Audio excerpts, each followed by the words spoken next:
Let's just take 30 seconds here before we go out, and everybody think of how hard you've had to work to put yourself in this position.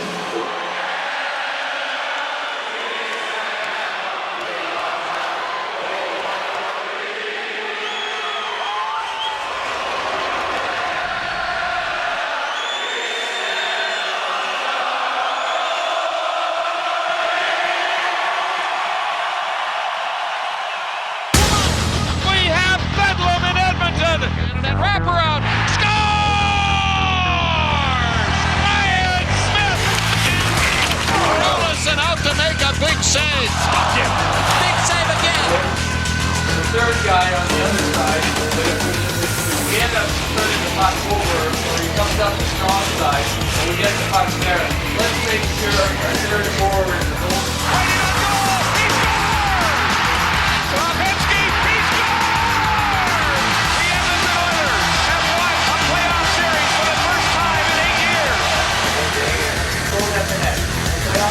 Shot rebound, shot screen, shot tip. Anything fun. John Rollison made the save up high. Hit him in the... Oh, what a save by Rollison. It's a real quick shot, scores!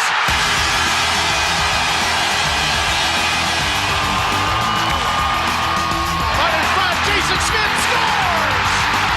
What a goal!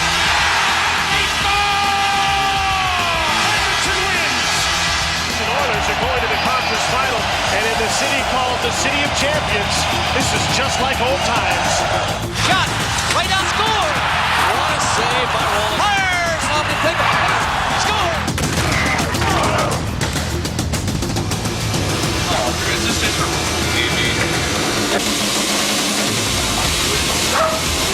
Yes.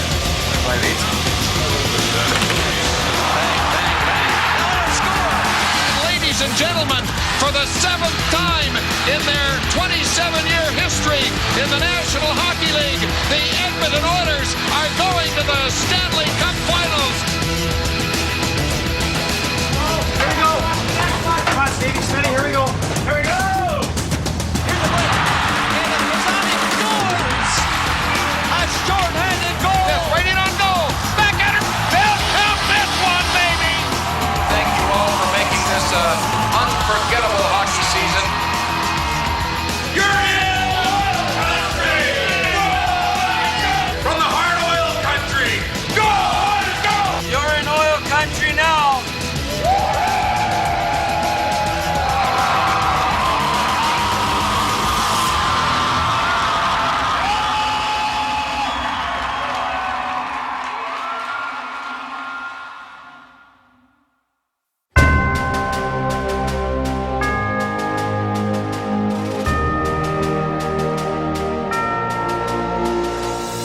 For hockey fans, the building stood in darkness for one whole year.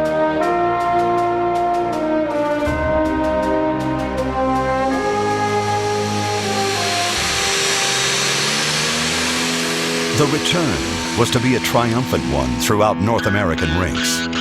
NHL hockey was back, better than ever.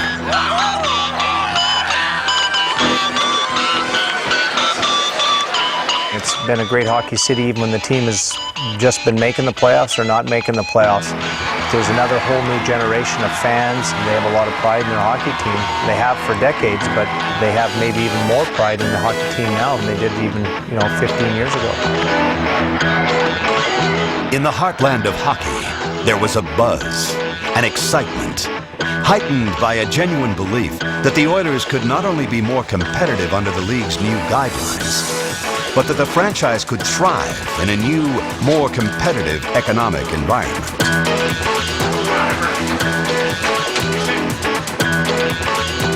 Come on here, gang, come on.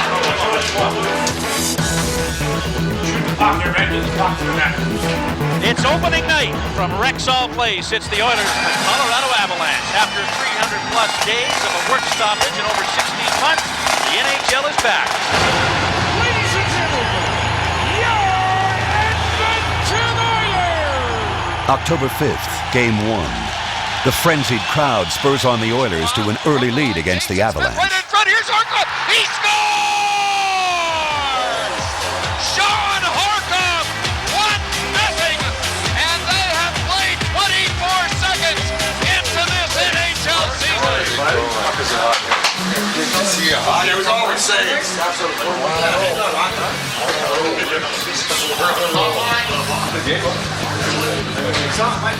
On the night of October 18th, the Oilers continue a glorious tradition with the jersey retirement of one of the NHL's all-time greats.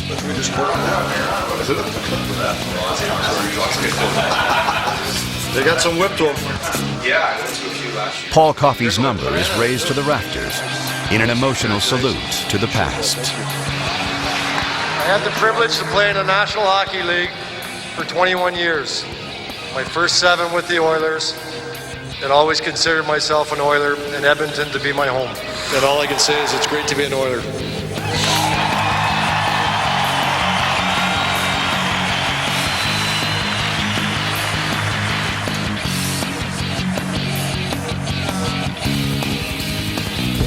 Desperate times for the Edmonton Oilers. You're trying to garner some momentum. They have to step out of sync so far.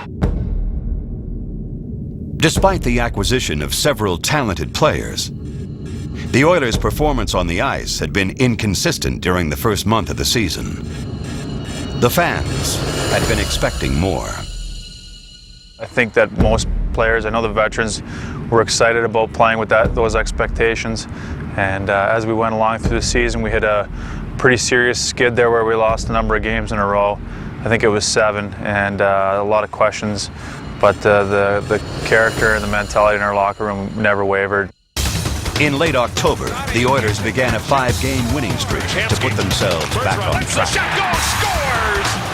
There's a shot, scores! In full flight, here comes Alex Hemsky. Great move, Hemsky, backhand, scores! What a goal by Alex Hemsky! On the plus side, several young Oilers were beginning to emerge as genuine NHL stars. Alex Hemsky was making the highlight reels on a regular basis. Jared Stoll was strong in the faceoff circle, at the same time recording career highs in goals and assists. Sean Horkoff was delivering the goods as the team's first-line center. Not only was Chris Pronger a dominating presence on the blue line, his ability to move the puck quickly out of the defensive zone and his tape-to-tape passes helped quarterback the Oilers' offense.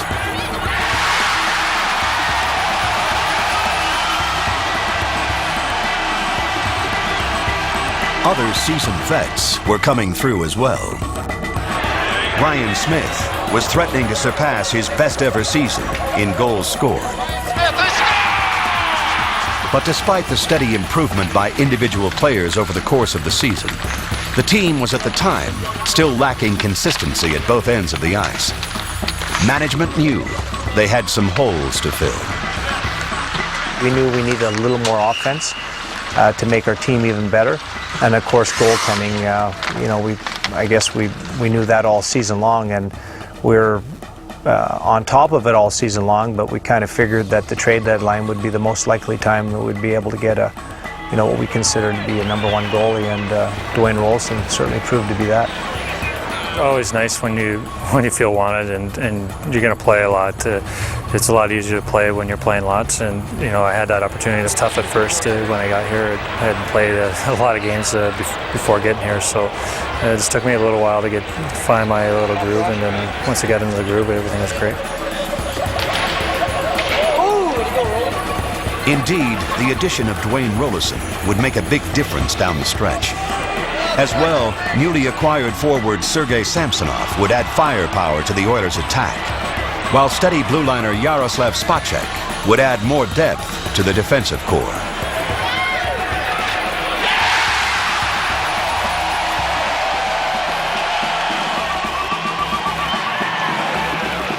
The month of April found the Oilers in a tenuous position, fighting for their playoff lives.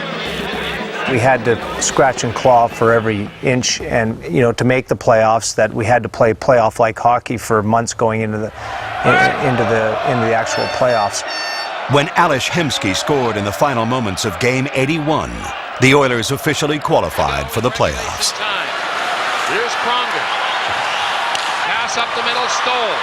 In across the line, Hemsky cuts in, shoots, scores! Ales Hemsky with 33 seconds remaining in the third period. Another dramatic goal, and the Oilers have a 2-1 lead. That could be the goal of the season. The best feeling at that time was, once Al scored the goal, and we knew that we were going into the, to the final, into the playoffs there, and we just, it was like a huge monkey lifted off our back, and after that we just said, what, let's just go out there and play, and that's what we did. We went out there and played, and we didn't worry about gripping our sticks too tight or looking over our shoulders at who was catching us in the standings, and there's no better feeling than that.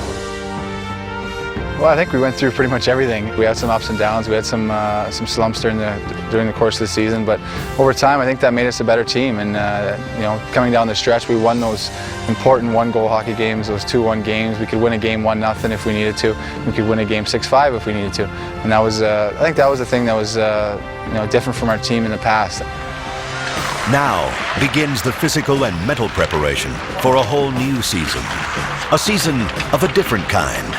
The playoffs, and a first-round best-of-7 battle starting in Detroit. Well, we're very aware of it. A lot of us grew up in the time period where the Oilers were the dynasty. I know I did. Those are the teams that you followed. It's pretty cool to be a part of that. And we have the opportunity. There is a link to the past here. Our management, our coaches, our trainers. What was kind of unique was the fact that we all got along, and we all felt comfortable with each other, the way we came to the rink and just wanted to have fun. And it started right from our coaching staff. Mac really told us right from the get-go that the fact that we're here to have some fun. I mean, let's try to keep positive through this whole scenario and not worry about it. And I don't want to say we're too relaxed in the locker room, but we didn't feel uptight going into any game, and I think that gave us a little bit of an edge. Welcome to Hockey Town. That's what they call it in Detroit. In finishing 8th, the Oilers avoided perennial playoff dancing partner the Dallas Stars, only to be matched up against the Red Wings, who had breezed through the regular season with 124 points on their way to the President's Trophy.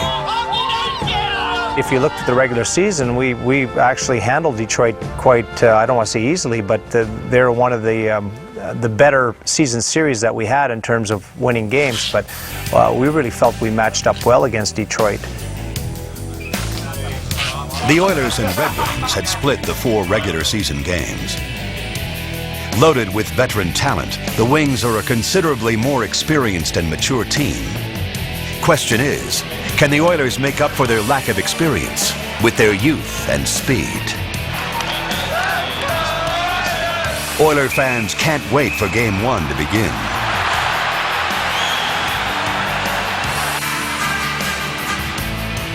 Winds up through traffic, deflected just past the goalpost. In front, low, shot, scores! Robert Lang! The Wings strike first. 1-0 Detroit. And diving out was Spacek. Great stick check by Spacek. Down by 1 early, the Oilers refused to wilt under the Detroit onslaught. Well, our control is on the ice, and we knew going into that series that we could beat them. The regular season against them, we tied the season series. We looked at our lineup, we looked at their lineup, and we knew if we played hard, we played tough, we played gritty. We had great goaltending. All those things fell into place, so we could beat that team no matter if they had 150 points, 100 points, 200 points during the regular season. It didn't matter. Hemsky in across the Detroit line, into the corner. He centered at a shot. They score! Samsonov got a pass in front of the net from Hemsky. And drills and scores! Ryan Smith in the kitchen of Shot. Here's a shot right on. Rebound. Murphy scores! Charging the net. We knew that they were going to be a tough team to beat. Wily veterans, obviously leading the charge, Stevie Yzerman. Tough bunch of guys that know how to win. And we just played with a chip on our shoulders. And didn't give him any respect in the fact that we didn't want to be pushed over. Oh, and Rolison out to make a big save.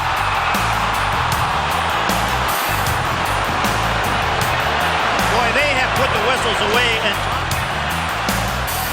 Dwayne Rolison proves he's playoff ready, repeatedly stopping the Wings in close to keep the game tied at 2 through the rest of the third period and the first overtime. A scramble right to the net. Still has it. Rebound! And a glove. And The 54 stops by Rolison sets an Oiler club record for most saves in a playoff game. Maltby now getting chased inside the corner. He scores! Oh, a flying shot from the boards! The Red Wings more than double the Oilers in shots on goal and finally win it in double overtime, leaving Edmonton fans to wonder what will happen in Game 2. There was actually a lot of energy in our room after that overtime loss, and a lot of confidence that we could win. And we knew the result of that game wouldn't have mattered in the series. It was a pretty unique feeling when we came in and we lost, and everybody felt really comfortable about our game and where we were, and we knew that we could improve on it.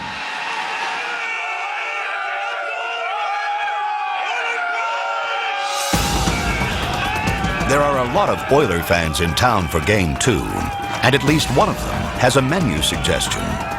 Instead of Detroit's traditional seafood entree splattering on the ice, how about some good old imported Alberta beef? Looking for a split in Motown, the Oilers come out hitting in Game 2. And it pays off. Big time. Here's Pronger winding up, hard shot. He scores!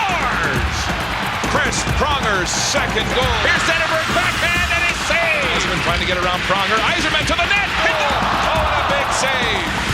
And Pekka puts it in front and Pisani bats it in.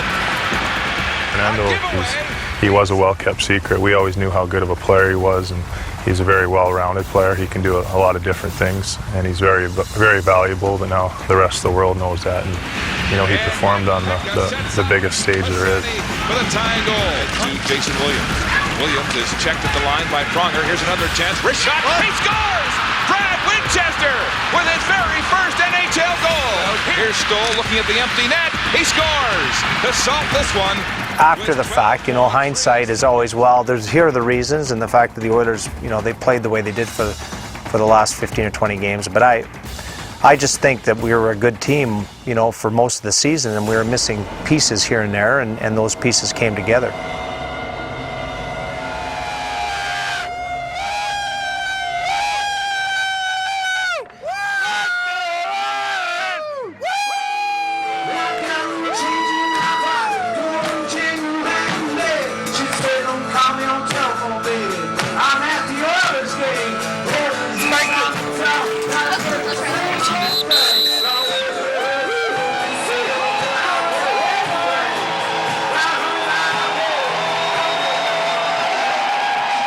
April 25th, the Oilers' first home playoff game in 3 years.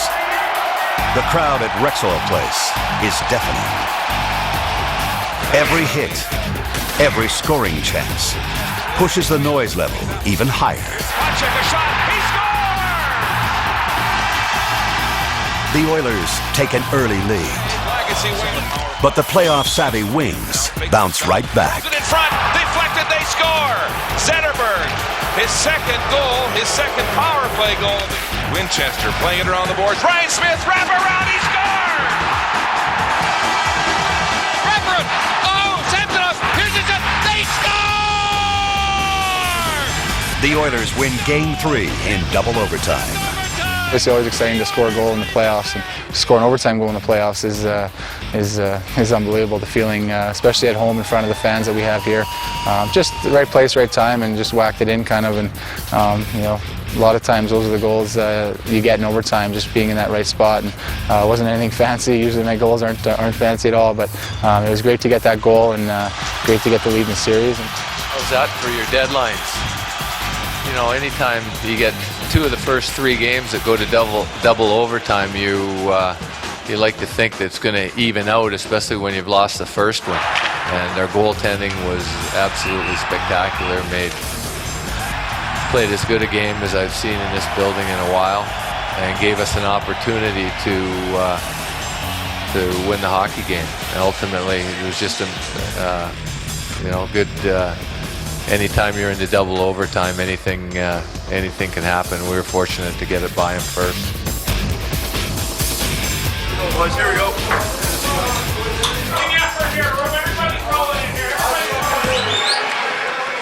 But a loss in Game 4 sends the series back to Detroit, tied at 2. To Shanahan, trying to steam around the outside, and big Chris Pronger wards him off. In Game 5, the frustrated Red Wings can't stop the Oilers' speed. Torres back to the point. Pronger, shot deflected. It's in. They score! Fernando Pisani may have got a piece of it, and the Oilers are on the board first. Stoll now coming into the dot. His shot. He scores!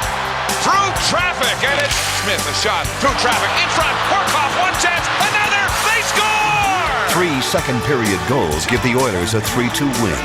A shot blocked by the Oilers' Horkoff, but the game is over, and Horkoff with a courageous block on a booming shot from Lidstrom. The Oilers have won the hockey game, and they lead the series 3-2.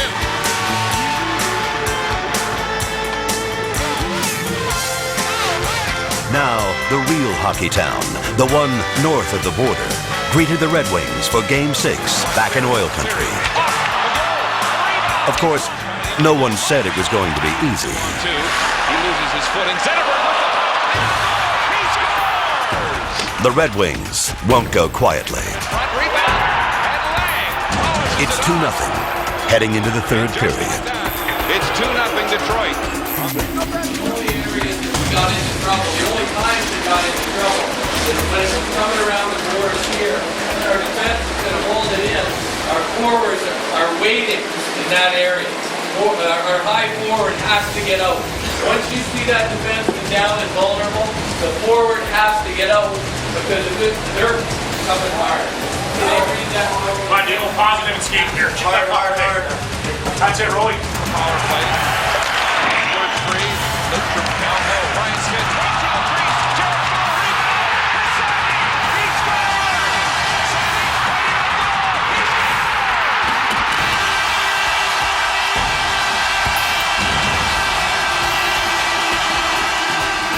The Oilers storm back with 2 third-period goals to tie it.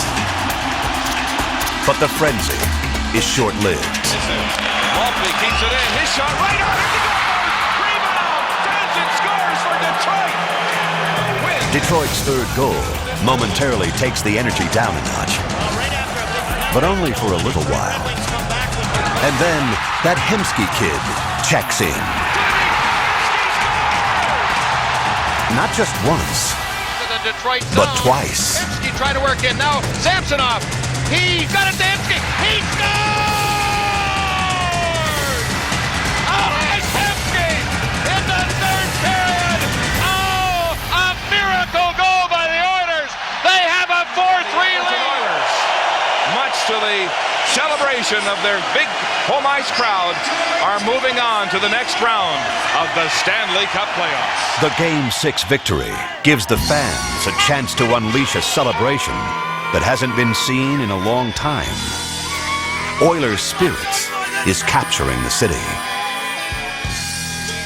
The players developed a little bit of confidence. A little bit of weight was lifted off their shoulders because we hadn't won a playoff series in 8 years. That series was the springboard for our success in the playoffs, as far as mentally believing that we can do it. Hey, we're in a pretty good spot because we're doing the things we have to. And we're going to stay in that good spot and we'll continue to do those things.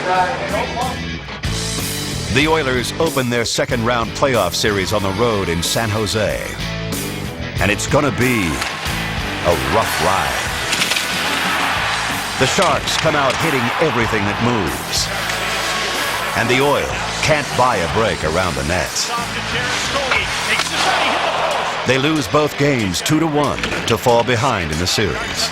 One thing that we could do better, even though we'd played decently in those 2 games, was we weren't really playing Oiler hockey. That San Jose sort of took it to us. Shoots! Toskala stopped it! and he hits. It's a game of mistakes. You're going to make mistakes, and you got to find a ways to minimize those mistakes for your hockey team.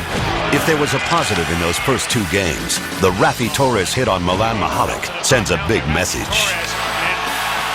The Oil won't get pushed around anymore. Big jam up in front, they score! Ryan Smith, the Pronger, one-timer, big rebound, locked right into the goaltender, Toskala, and Steven Samsonov. Games 1 and 2 in San Jose, we were shocked the way, the difference in the two series, and we're down 2-0 pretty quick. It's the only way you know how to play here. Game 3 at Rexall Place, and the Oilers give back the Sharks some of their own medicine.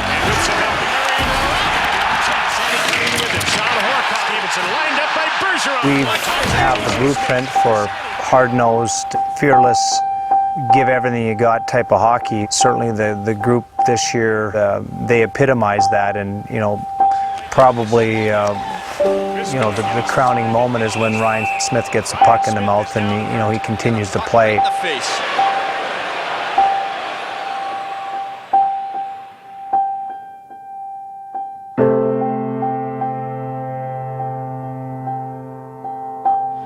Well, I think it was a pivotal point of the series, not the fact that my teeth got knocked out, but we're 2-1 in the series, or we're down 3-0 in the series. And it was obviously devastating, the fact that this happened, by your own teammate, Prongs throwing it up the middle. That's just a freak accident. Everybody said, you know what? It doesn't matter if one guy gets hurt. It's somebody else that's going to step up to the plate. The energy and the electric that the rink had just gave us that much energy. Down 2-1 with less than 7 minutes left, the Oil send it to overtime. He got in behind Stales. Chichu takes the pass. He shoots. Oh, save by Rollison. He just blocked the rocket Richard trophy winner. Rollison's overtime heroics have set the stage for another hero. Now, Ryan Smith may be missing 3 teeth, but he's not missing in action. Setting up Sean Horkoff for the winner. Smith from behind the net, a wraparound. Horkoff scores! Horkoff scores! Edmonton wins! Sean Horkoff at 2:24 of the third overtime period from Ryan Smith, who gave up his teeth and came back to the... Thankful for the doctors to get me back and to play and get an opportunity to be a part of that win, because, like I said, I thought it was a pivotal point in our playoffs to excel in that game. I mean, Smitty's played like that all year. I mean, anytime he's been injured and able to get back out on the ice and help us win a hockey game, he's done it. And I mean, obviously tonight, same thing. Lost a couple of teeth. The guys dug in tonight, and everybody contributed. It was a lot of minutes put in by a lot of guys, and guys bared down and got the job done. I was more, it hits home more and you get more happy, I think, after, the next day. I mean, at that point, you're just happy to win, and it was big for us. I mean, that made the series 2-1, and it gave us a chance to get back in that series, and obviously, to go down 3-0 against a team like that would have made it pretty tough for us. We'll make some adjustments. We didn't do some things very well tonight that we need to do, and, we'll bounce back. It's high today. It's really high today. Third man, make them work for everything. What is it with you,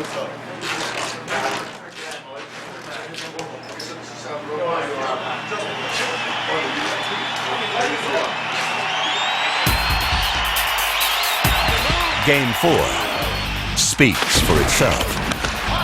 Here's Joe Thornton legging away, takes the shot, and a great save by Rollison. Here's Jason Smith, and the shot, he scores! Penalty box comes Samsonov, out of the goal comes Toskala, lost it, Samsonov scores! Jason Smith scores! What a goal! As a team, we were still confident to go out in Game 3 and give ourselves an opportunity to get back in the series. And we played with a lot of confidence and obviously came out with a lot of energy. And our fans were behind us right from the start of the game, and just kind of built some momentum, and things kept rolling the right way. Hemsky hits for the net. There's the pass. He scores! Directing traffic. The pass to Skoll. He shoots. He scores! It took us the first couple of games, we played well, but we gave up a lot of chances just because of the way San Jose played. So, once we got used to that, everything started working well for us.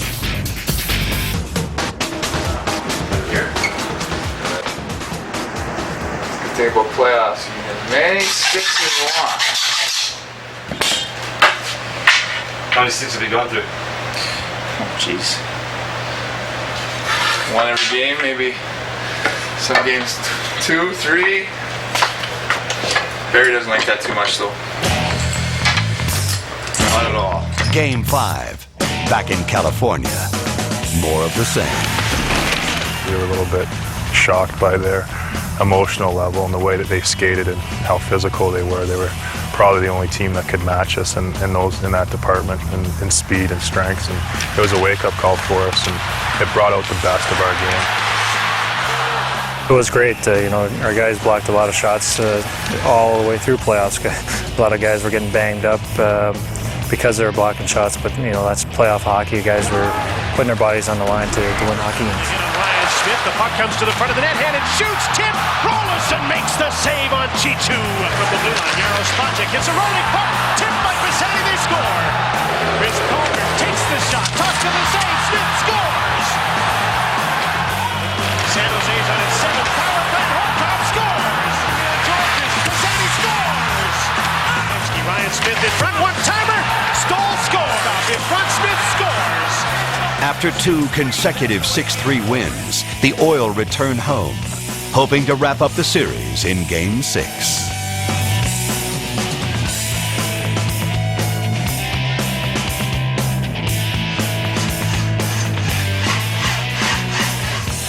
At that point, I'm kind of going through what I need to do to get ready. I go through, face-offs, breakouts, PP, PK, and I go through quickly kind of every situation just so that it's fresh in my mind. At that point, every guy in that dressing room already knows the system. We know exactly, what we need to do.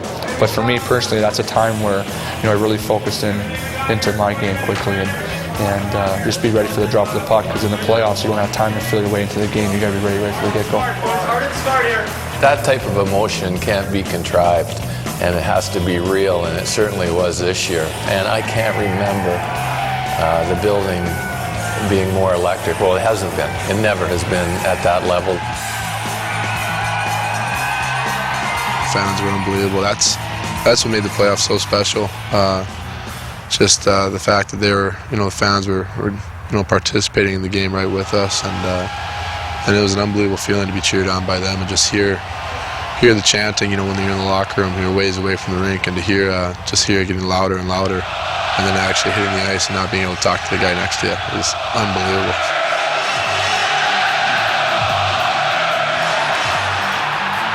Pekka gets away alone, he scores!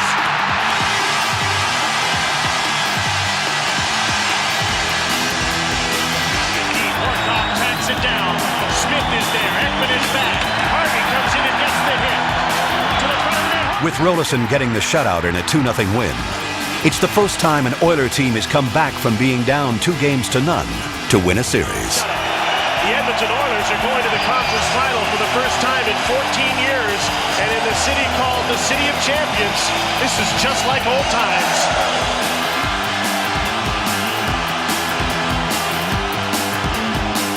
It's confidence, it's goaltending, it's individual performances. Guys are stepping up, and we've got maybe 10 guys on our team that are playing the best hockey of their careers.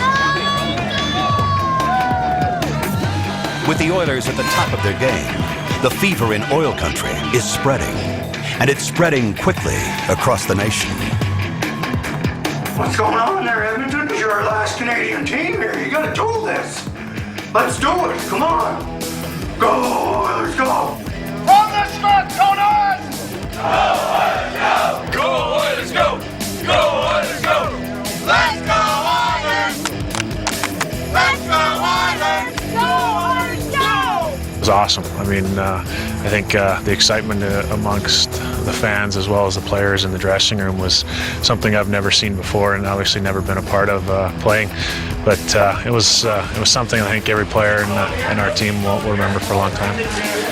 So now, with the wings clipped and the sharks fried, it's time to go hunting for duck. But of course, there's a catch. Remember the last time you had the flu? You probably stayed home in bed, missed work. Most people would. But Jason Smith and Sean Horkoff aren't most people. They went to work, and they were up for it. Yeah, we knew playing Anaheim just from the previous series when they played Colorado. They were dominant. They were extremely well coached, very disciplined. They didn't make a lot of mistakes, and we knew it was going to be a really tough challenge for us. Anaheim moving up in a race for it. Getting back well was on his Kunitz. This is on. And a great save by Rolison. Out front. Oh, what a save! Lead pass. Goalie Rolison has been pretty good handling the puck. And look at that break. And they come with Pekka. Scores! Pekka. Look out. Shot. Right on. And score. And this great start for Edmonton. Most of the world doesn't know it yet, but as the Oilers get ready for Game 2, the flu has spread like wildfire throughout the dressing room. Now over half the team has it, but the Oilers won't use that as an excuse to win. Wonderful run as they won Game 1, having... Oh, a great save by Robinson. Great goaltending and timely scoring give the Oilers a pair of hard-fought 3-1 victories at the Pond. It's taken by Samsonov. Well, after we beat San Jose, and San Jose was arguably the best team in the league for the last 30 games of the season, and after we came back and swept them 4 games after losing the first 2, our confidence was at a high, so we were really peaking in our game.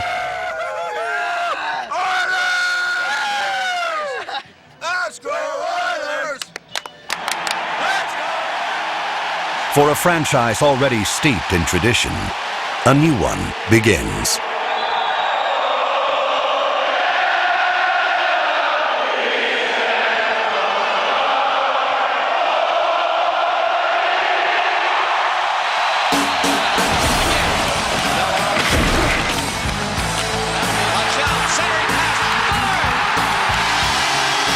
In Game 3, the Oilers build up an early lead, then hang on for a 5-4 win.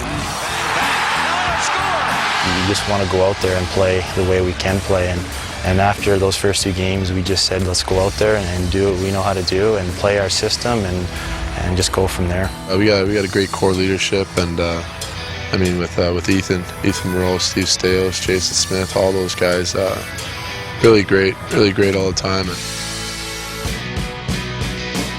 The Ducks win Game 4, but the Oilers are heading back to Anaheim with a commanding 3-1 lead in the series. Far side. It is Edmonton coming close. The wraparound didn't work. Morrow, they score. Tied the game. Play. Right full strength. And score. Well, the pressure was applied and they kept in there fighting away.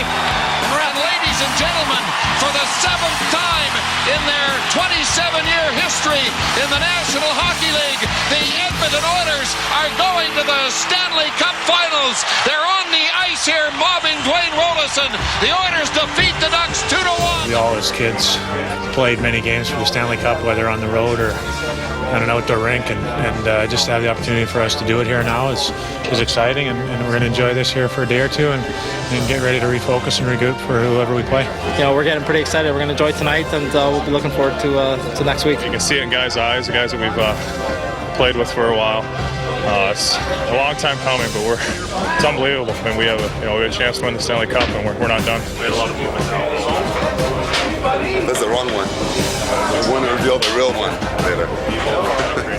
They were a good opponent. They really were, and but we were just at the top of our game and continuing to build, and we felt like we were unstoppable. That was the type of confidence that we instilled in our locker room. The Oil return home to their adoring fans with the conference championship in their pocket.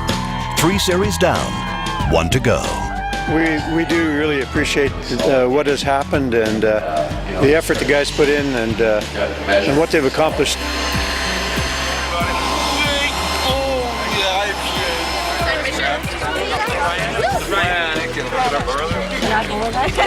It's something else. We have to be like back.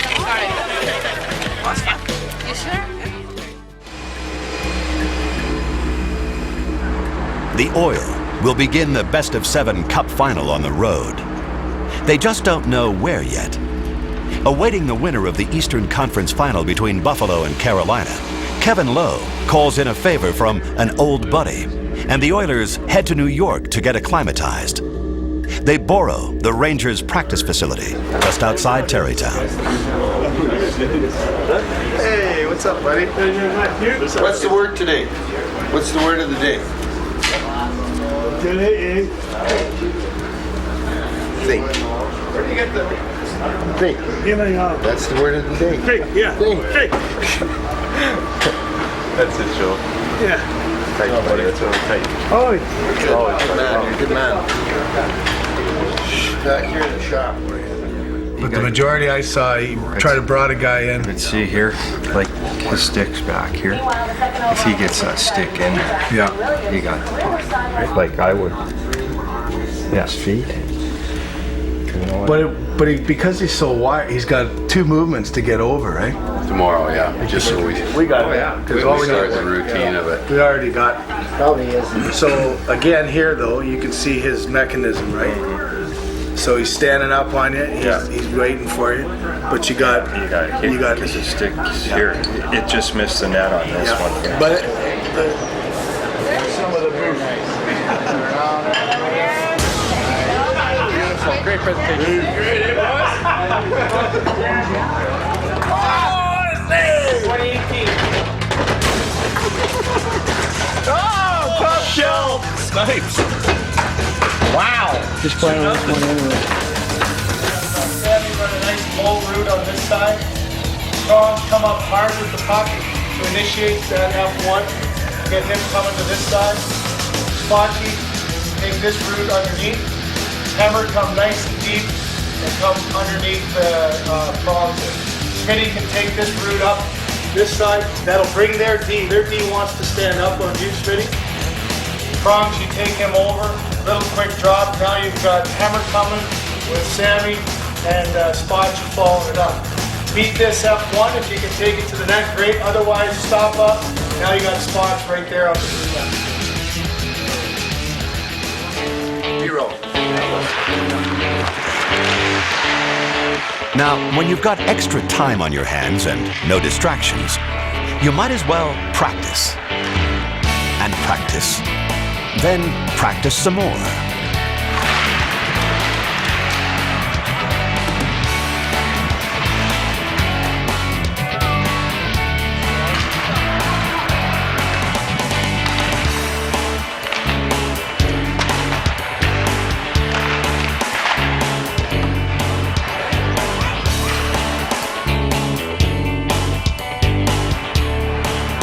We want to make sure, let's get real good pull-out first-man pressure on this guy to try and stop that hop. During the Oilers' sojourn in the Big Apple, Carolina knocks out Buffalo in the 7th game of the Eastern Conference Championship. They've gone pretty so far this playoff, so they're doing something right. And like I said, we're just going to have to pick away at them, but start for sure in game 1 and get to know them pretty quick. I don't think any time in my life I'll feel the same excitement, of course, unless we get to the same position. Those moments, those memories are hard to explain. It's something that you can only experience, and as a player,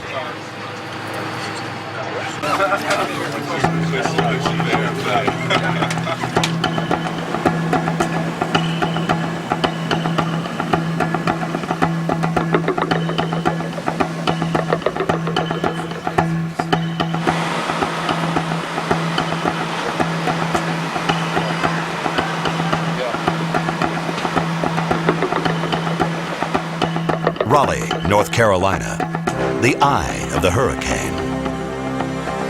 The boys from Oil Country will take on the team from the Tar Heel State in the battle for Lord Stanley's mug.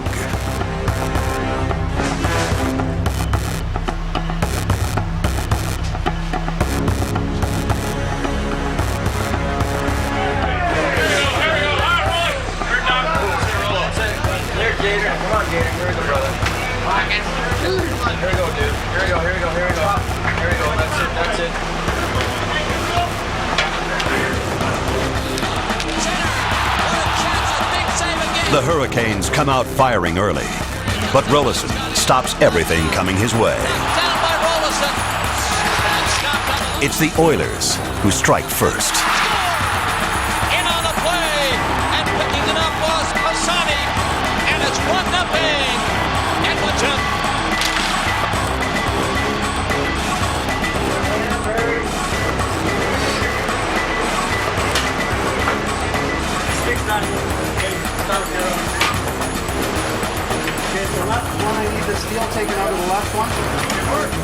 It isn't just the players who have to deal with the pressure. The training and equipment staff have to be ready for anything. Chris Pronger's got a problem with a skate blade, and Barry Stafford needs to replace it before the second period starts.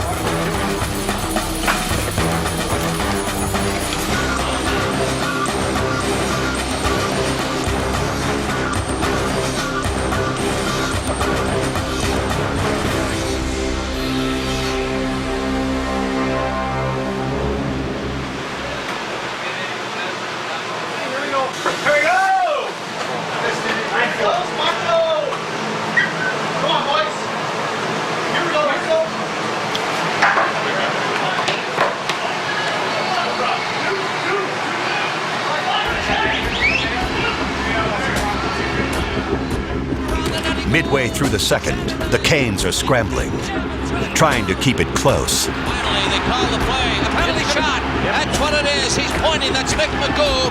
Somebody put his hand on the puck in the blue ice, and he pointed to center ice. It can only mean a penalty shot. Let's see if we're right. Pauline was the guy who put his hand on the puck in the crease. Pronger leads his first or second for his team in points, assists, power play goals, shots on goal, plus minus at ice time. All right, here he comes with a penalty shot. Number 44 for Edmonton.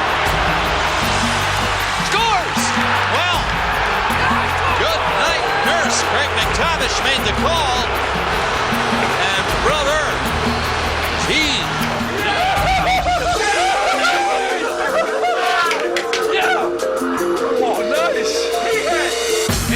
chance. Kept in at the blue line again. Dumped ahead. And right on the net, he got a goal! Ethan Morrow makes it 3-0, and the Oils seem to be in complete control. And Morrow gets a goal as he missed it. But with less than 3 minutes left in the second, Rod Brindamore gets Carolina back in the game. Those words, Joe. Go.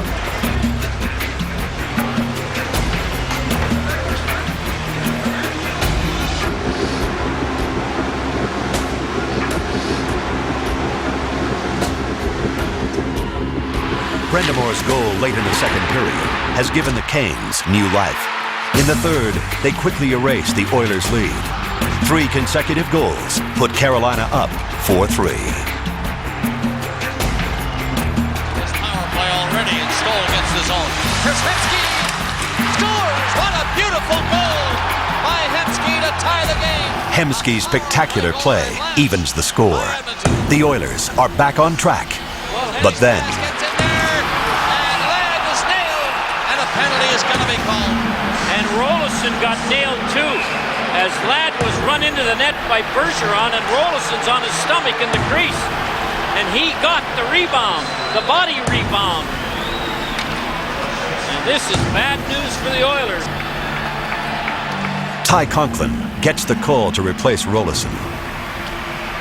With the clock winding down late in the third, everyone in the building thinks this one is going to overtime. Slowly coming back. They have to move it. Empty net. Oh my goodness. A giveaway. And Brindamore at the empty net.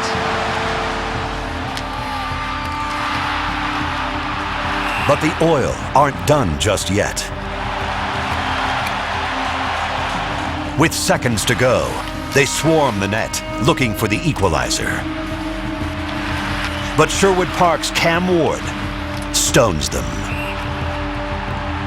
Went on it, I got it up both times, and he just made great saves. What was your reaction on maybe the first one? I agree with you, that was spectacular. Yeah, the first one. Shake your head. Yeah, you just, like I said, you got to forget about things like that. You just chalk it up to it being a good save. I mean, you know, when it plays like that, you work on it, comes across. I got good one on both. And, you know, I hit it hard high. He just came and he dove across at one end and saved it. And, you know, there's just, you know, you can't control things like that. I mean, he made a great save. We just have to forget about it and move on. We can't get down. You know, we played a pretty solid game at times. We got to tighten up defensively a little bit, especially when we're up 3-0, 3-1, and you know, we gave them some good chances. They put the puck in there. They got a lot of skill. So you know, we played a pretty solid game offensively. We got a lot of chances. We got to maybe just bear down and put those chances in the back of the net a little bit. I just froze with a little bit. It wasn't the play I wanted to make, obviously. Ty, do you feel like you can take it all up? Is Rosen staying here? Is he going back to Edmonton? Helene was at the hospital this morning, so he's not back yet. We'll know in a little bit. Dwayne Rollison won't be back, leaving the coaching staff with some decisions to make. While the team prepares for Game 2, Roley can only watch from the sidelines and help rally the troops. Ryan, I didn't see come out. Give me a win. All right, buddy? Give me a win. It's really tough to watch, but at the same time, you got to try and do whatever it takes to help your team win. And you know, I was just trying to do whatever I could, whether it was, you know, giving guys, you know, high fives or telling them, you know, saying what I see or telling them what, you know, I think they're trying to do, and you know, try to help use as much as I can and Ty when they're in there. So it was tough, but at the same time, you got to try and do whatever it takes to win.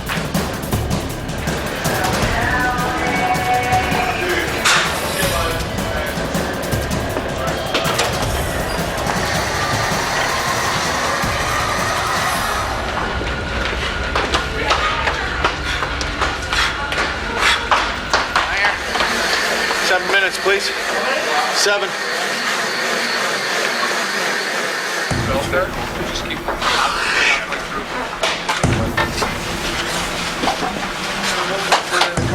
all over him, boys. Just let's go, boys. How do you boys, eh? Game 2. The Oilers come out hitting.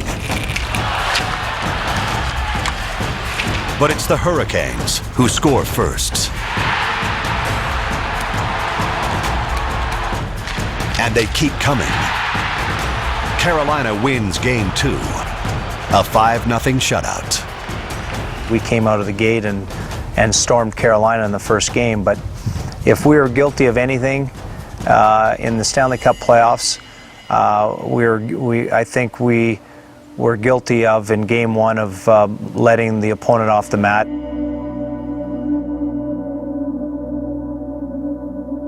Home turf. Down 2-0 in the final, the Oil return to the friendly confines of Rexall Place for Game 3. Thanks, Cal.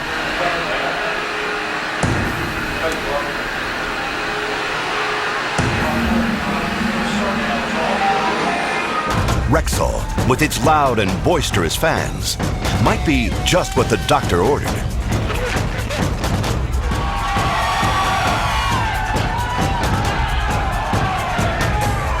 I mean, the excitement grew, not just in the dressing room, but, you know, we could, you know, the loudness, you know, we could hear the fans. I mean, it got crazier and crazier as we went on. It got louder and louder, and we could hear it in the dressing room. So obviously that your emotional value gets higher and higher.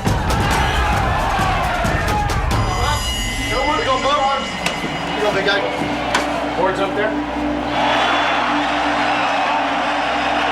Edmonton's a special place to play.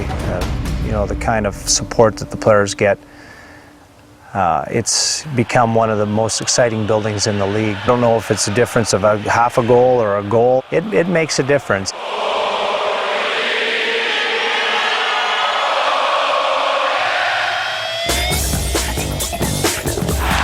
In Game 3, the Hurricanes get an introduction to Oilers hockey at its finest.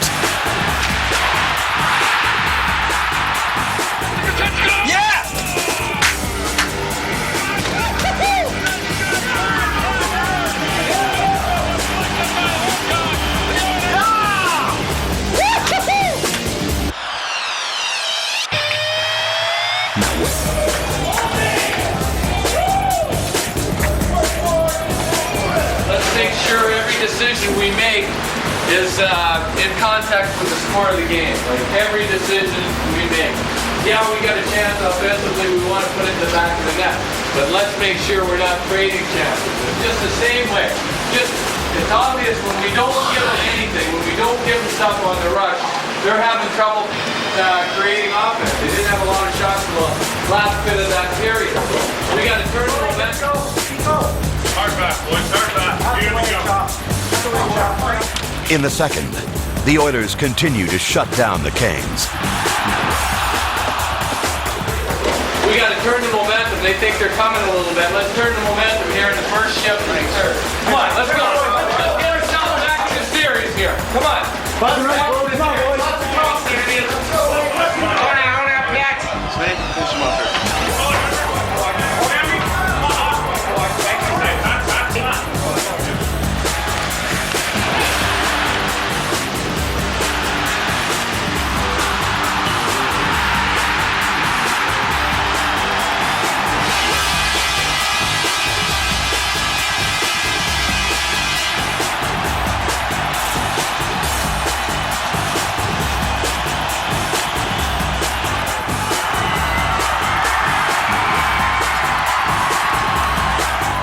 The Oilers win Game 3 2-1 and put themselves back in the series.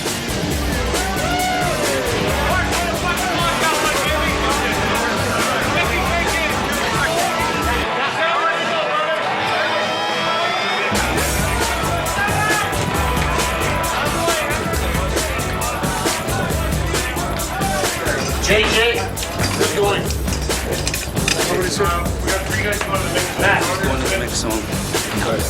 Connor, Jason Smith, Michael Pecker going out to the mix zone right now. Ryan Smith, Houston Martin, and Sean Horkoff to the podium after. Everybody else. The cool thing about our team right now is that we've grown up together. Guys like Ryan and Gator and George, Stevie. When I got here, I was a young player. I think I was 23. Smitty was the same age. So we've all matured, and he's definitely the face of our organization right now. He works extremely hard. His practice habits. He's just he's quite an example for the young guys that come into our organization.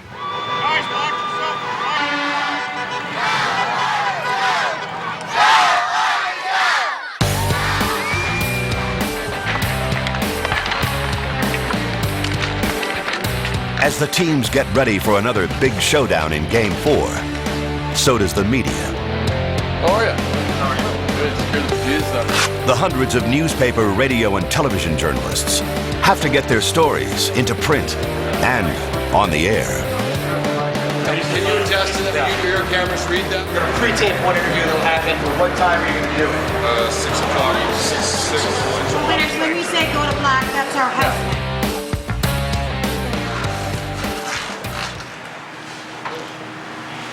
Come on, boys. That last game doesn't mean anything unless we win this one. Great move.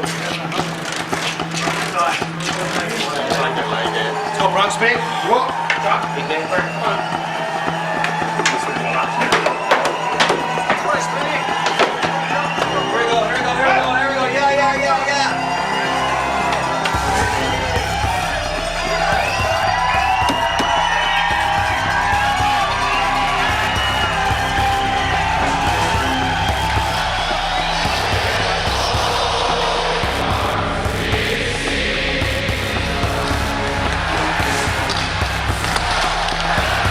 The Oilers get off to another quick start in Game 4 and take the early lead.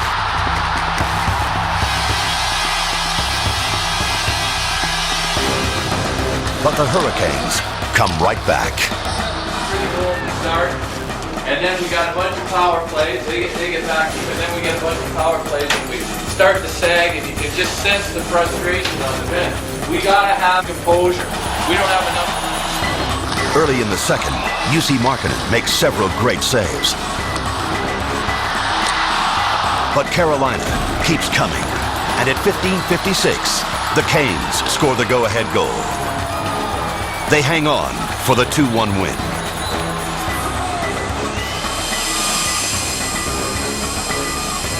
Now, the Oilers head back to Raleigh, facing elimination. Down 3 games to 1, many of the experts are picking Carolina to wrap it up at home. But the Oilers have other ideas. It's harder on you because you're holding it and he's coming to you. You know what I mean? You're making it a lot harder on yourself. So we come this way, you buy some space. You know, and if no one comes, it's through the net. And I'll be there, you know? And it's just been basically we only lost Rolly, and then part of playoffs is getting through with injuries, and so we've been really successful for that. You know, we're down, beat up a little bit, banged up a little bit, but everyone at this time of the year is. I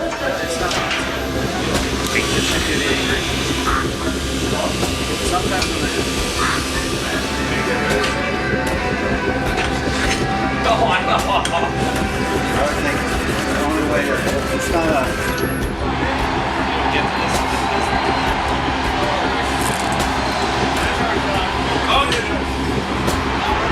Meanwhile, about 3,000 miles away back in Edmonton, the Oilers faithful pack Rexall to watch and cheer. In front of the net, Torres got it back.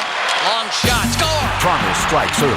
16 seconds, folks, and it's 1-0 Edmonton. Pass, Stoll, coming in. But Carolina answers back.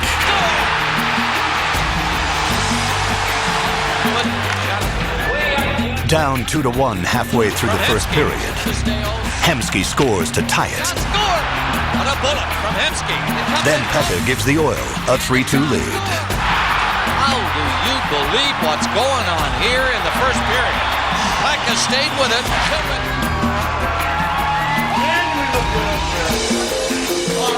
This is why we just gotta relax here, boys. Just relax here. Calm down here, calm down.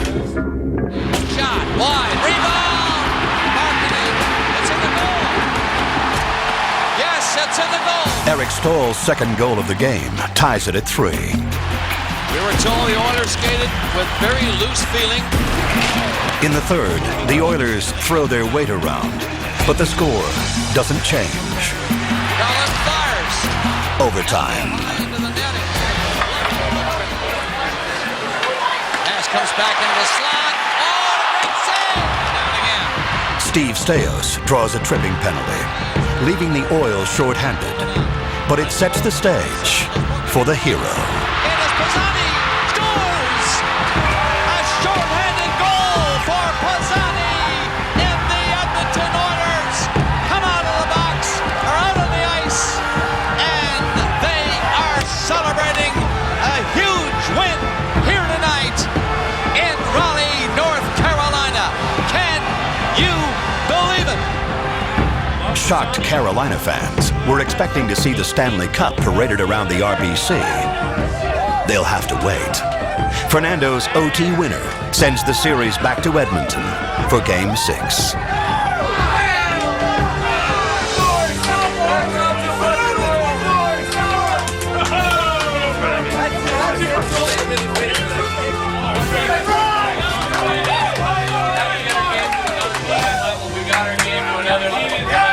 They can't play at that level. They can't play at that level. We're going back. They're tired, they're beat up, they're sore, they're disappointed. We know what that plays like. We jump on them next game. Let's go.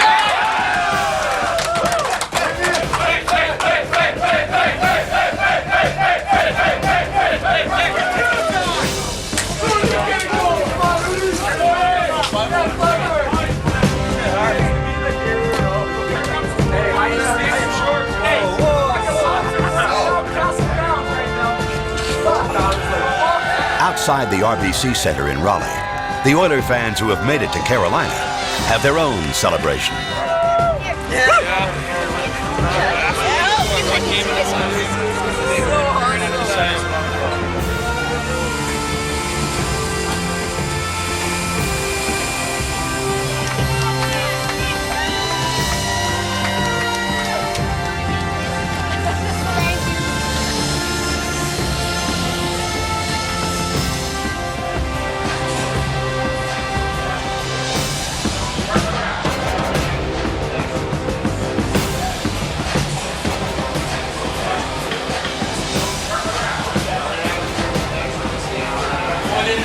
going into a game knowing that your best beats their best is a tremendous confidence builder. So there's very few things in life that can definitively change that. And winning a Stanley Cup is one. We get this game tonight, we're going to get one. Let's go.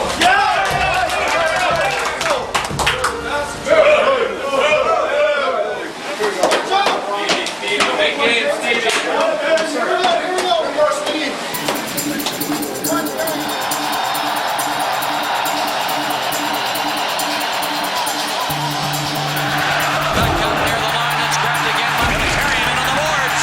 Stillman, shooting, blocked by Morrow.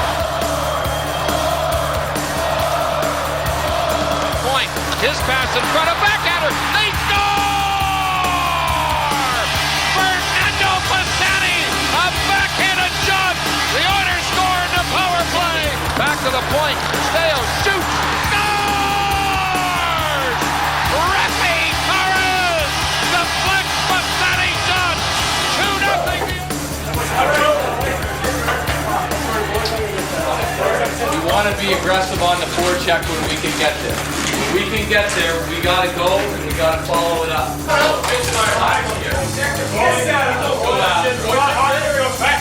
Very alert of your stick. We got to be smart, we got to be reacting, we got to be skating. Here we go.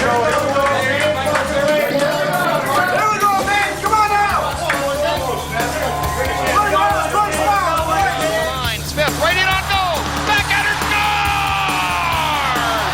They'll count this one, baby. Ryan Smith with a backhanded shot. Dvorak in across the lane to Horkov. Shoots. Scores! Horkov rips one over the shoulder of Cam Ward. The third power play goal for the Oilers.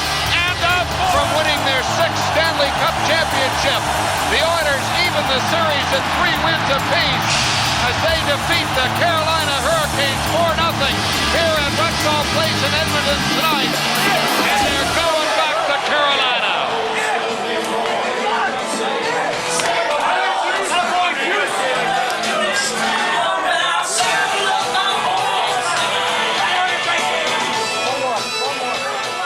Great game. We got to feel a great sense of satisfaction, everybody, in the way that we played.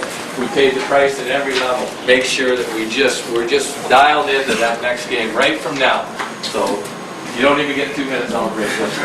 But we all know where we're going. Great, hell of a job. We dialed that same button up on Monday, and we're going to get over.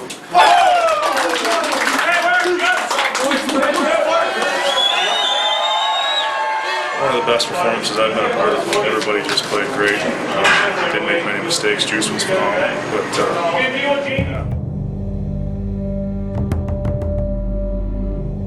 Carolina were expected to be here in the Stanley Cup final. Edmonton were not. And there is Ladd. Centered it. Punch a shot. Shots going. Carolines have done it.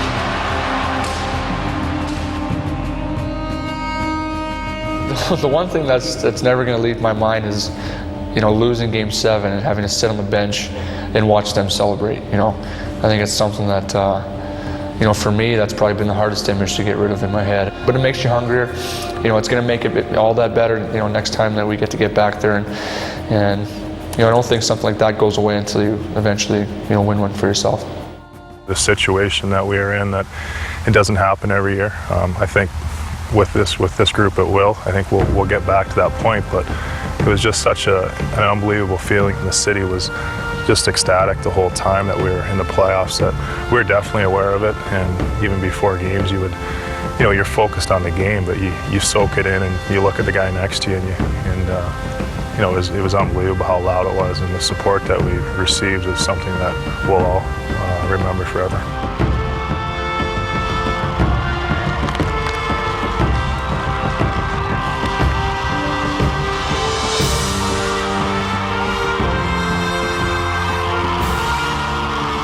Runs a chill down my spine the way you say it. Oil country is blue-collared, and they care, and they really do believe in their teams in Edmonton, and I appreciate being a part of it all. The best fans in the world, the best city in the league, and we're not going to stop working until we can hoist the Stanley Cup here in Edmonton again.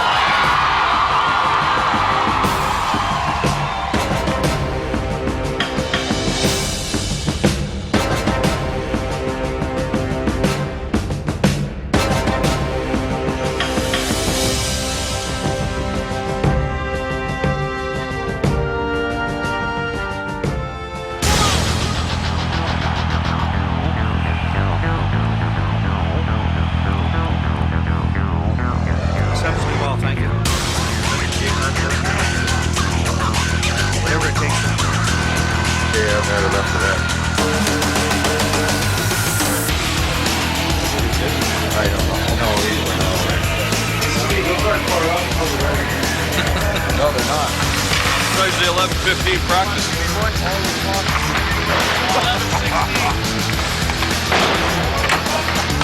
For iTunes, like iPod, I will probably post on your website. Your picture. I'm trying to get as many guys as we can, but I'm not. That's what it takes to go to the top. I love when you do that. Notes. Take notes, please. Hey, how you doing? Nice to see you. See you. Nice to meet you. Good luck out there. Thanks.